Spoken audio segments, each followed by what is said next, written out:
Mowgli swings effortlessly through the jungle canopy, his face radiant with joy. Baloo relaxes at the base of a large tree, scratching his back with pure contentment. From a nearby perch, Bagheera watches over them, his eyes reflecting a deep, protective affection. Baloo's voice booms with contentment. "Life doesn't get better than this, little buddy." Mowgli's reply echoes through the trees. "You said it, Baloo." Mowgli is crouched, engrossed in drawing figures in the mud near the riverbank. He stops, his attention caught by a set of unusual tracks pressed into the earth. Bagheera appears, circling the tracks with growing concern. Bagheera's tone is grave. "These are not tracks I recognize. Something new is in our jungle." Mowgli looks up at Bagheera, his brow furrowed with worry. In the heart of the cave, Baloo, Mowgli, and Bagheera gather, firelight painting their faces with shadows. Bagheera warns, "These tracks belong to a creature known for its cunning and aggression. We must be cautious." Mowgli declares with resolve, "Well, protect our jungle, no matter what." The strange tracks on the cave floor hint at an approaching threat. In the heart of the Indian jungle, the air is thick with the scent of jasmine. As Rohan ventures deeper, a notebook his only guide. He envisions Mowgli, a phantom of the wild, darting between the ancient trees. Driven by his quest, Rohan presses on, determined to find the legendary banyan tree. Rohan enters the clearing, his eyes widening at the sight of the colossal banyan tree. A small monkey huddles at the tree's base, whimpering softly. Rohan kneels, his heart aching at the sight of the monkey's twisted leg. A familiar leaf catches Rohan's eye, promising relief. Rohan's brow furrows as he gently tends to the monkey's wound with a leaf. He crafts a makeshift splint from twigs and leaves, securing it with strips of bark. The monkey relaxes under Rohan's touch, sensing his kindness.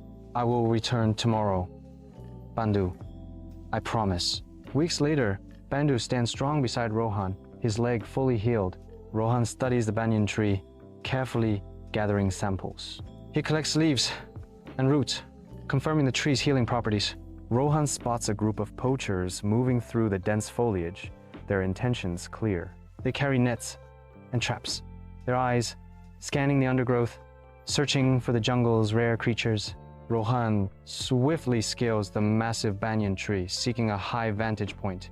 From his perch, Rohan takes a deep breath and begins to imitate the calls of various jungle animals, disorienting and frightening the poachers. Rohan descends from the tree, his face radiant with triumph. Bandu expresses his joy, affectionately nuzzling against Rohan's leg.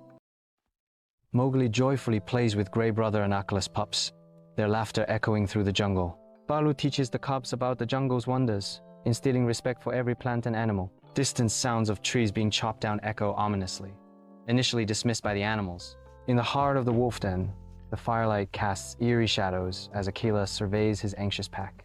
The distant chopping grows louder, a chilling prelude to the scout's grim report. Humans trespass with tools of change. Akala's voice cuts through the unease. "We must remain vigilant, but avoid confrontation. Our strength lies in unity, not reckless aggression." Mowgli's warning pierces the night. But Akela, something is not right. "I remember the ways of humans. These tools, they mean to change things, to take what is ours." Deep within the dense jungle, Mowgli, Baloo, and Bagheera cautiously advance. Drawn by the sound of disruptive chopping, they halt abruptly, discovering a hidden camp masked as a lumber operation. Mowgli stealthily approaches, intent on overhearing the poachers' sinister plans. They are not lumberjacks. They are here to capture the animals. Slades. Cruel words echo through the camp. This jungle and its pathetic inhabitants are nothing but profit, waiting to be collected. Mowgli's resolve hardens, fueled by a fierce determination. "I must act quickly to protect my pack." Rohan, a young boy with a notebook and a jungle book, explores the edge of the Kanha Tiger Reserve. The air is thick with the scent of wet earth and jasmine.